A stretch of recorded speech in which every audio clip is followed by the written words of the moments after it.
Alright, I'm going to do a video update on this thing because I don't really feel like typing a bunch.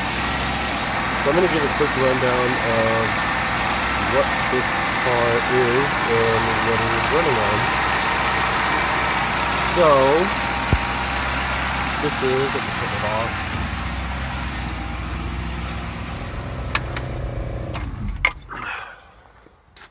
So this is my 1979 Volvo 240. This is a 2005 6-liter. It's one of those weird kind of, mishmash Gen 4, Gen 3 motors. So it's got the nice connecting rods and everything, but it's a 24X motor because it's out of an express van. So it has that. It has a 4L80 out of the express van, stock torque converter for right now. I did the Transgo HD2 kit in it. I think I drilled the holes in the separator plate a little bit too big because it shifts really hard. So what I'm running up front, I'm running an LS1 water pump spaced out with those dirty dingo spacers, and I have the coolant crossovers going into it. I have a VS Racing 44 millimeter wastegate welded into the exhaust housing. It's a twin paired housing. It is a VS Racing S366 clone, and I have a monkey fab divided flange there. You can't really see it, but so I kept it pulse paired going up to the turbo. I know it doesn't really make a difference because one runner is so short. It's got block hugger cast headers because I was not going to turbo this thing initially. But I ended up doing it, and they actually clear all the truck accessories like perfectly except for the AC compressor. But it's a very nice header. They're a little bit expensive, like 320 bucks, and as you can see here,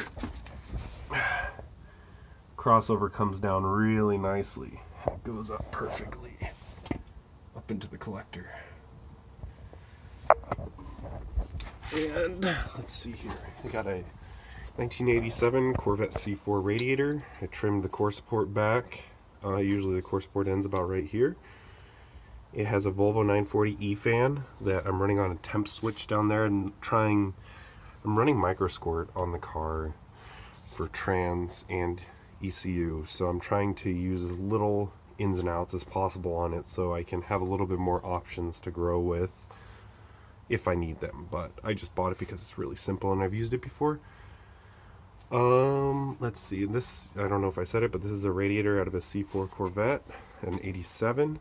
It's an aftermarket one, aluminum, but the height is a little bit shorter than the Volvo radiator, but the width is just huge, and it's about 100 bucks shipped. It's perfect.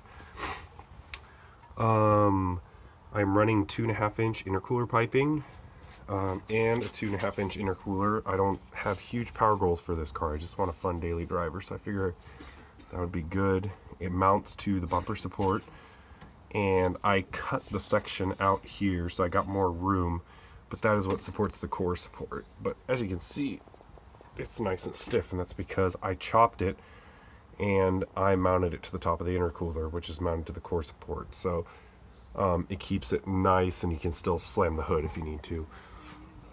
Converted it to a return style fuel system. So I'm running an air motive, and I'm just using a stock LS1 fuel rail, and all I did was take the Schrader valve out and I adapted it up to -6, and then it goes back to the regulator and returns to the tank.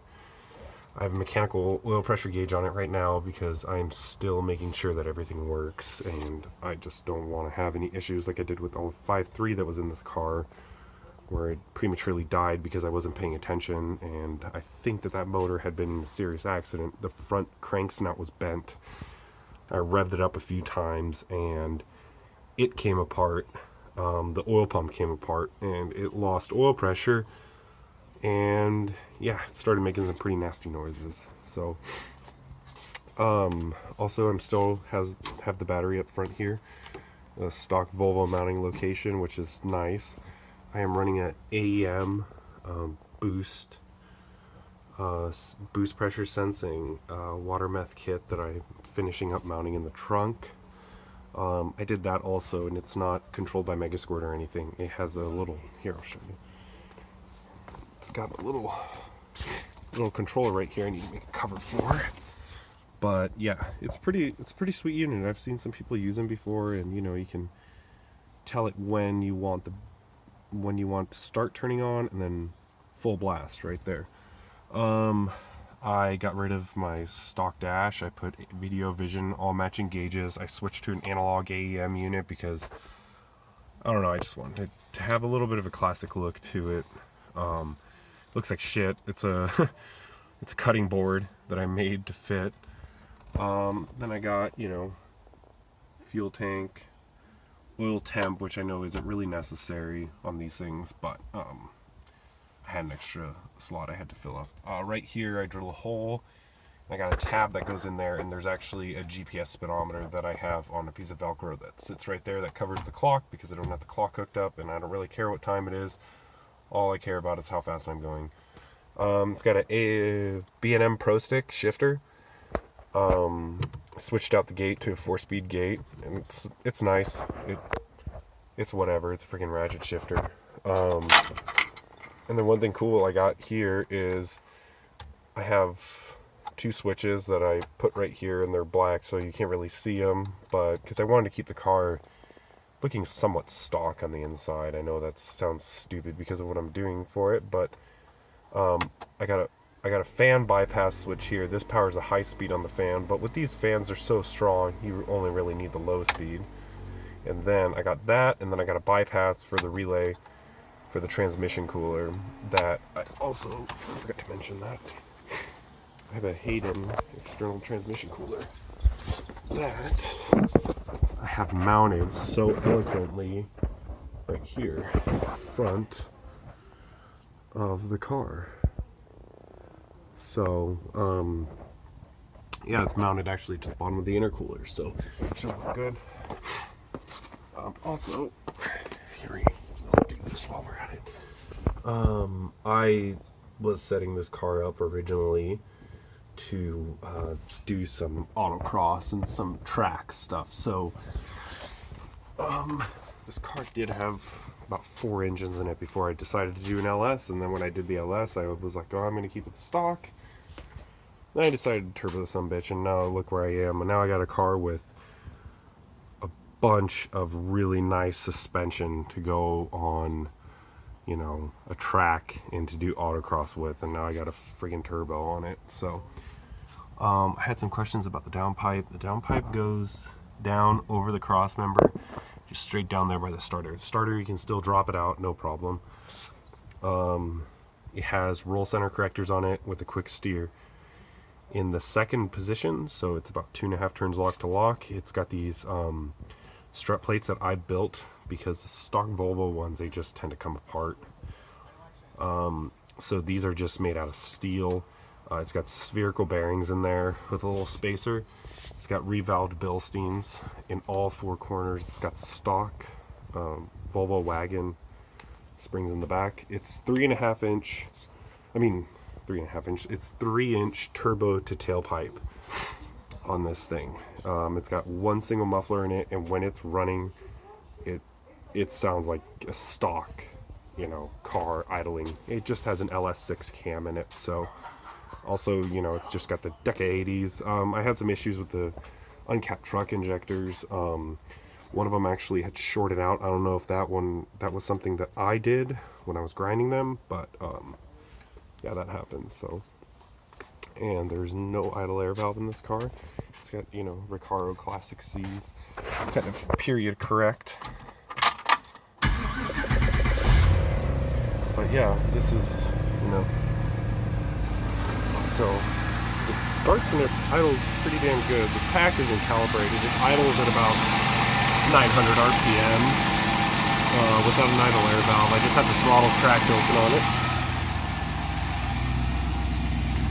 But yeah, as you can see, it barely sounds like anything out back here. It's really, really nice. I even drove the car a few days ago.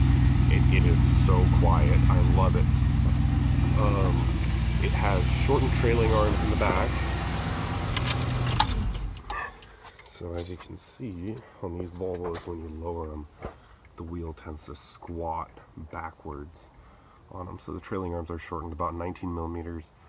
And yeah, they are the Kragers from Summit. I got that idea from Justin Kramer. I saw his wagon on them and I was like, they're cheap. And they look pretty awesome. They look pretty correct on these things. So it's got a spherical jointed panhard bar that's on car adjustable, and it's got some Heim jointed. Yeah, I don't even know if you can see anything there. It's got some Heim jointed torque rods, so you can adjust the pinion angle really, really easily, and all done on the car. So the rear axle is centered right now. In the back, it's got a Ford 8.8 with the stock brakes on it. I got the extended wheel studs on there just because I don't know. I think it looks kind of cool. And in the front, it's got RX-7 calipers, and it's got the extended wheel studs. And I had to put 25 millimeter spacers in the front, and I believe I put 3/8 spacers in the back. Other than that, I'm sure I'm forgetting something, but that's pretty much it. Like I said, no lofty goals at all. Just, you know, looking for a fun car that I can daily drive if I want to, and piss people off on the highway if I want to. That's it. Hope you enjoy it. Let me know if you have any questions.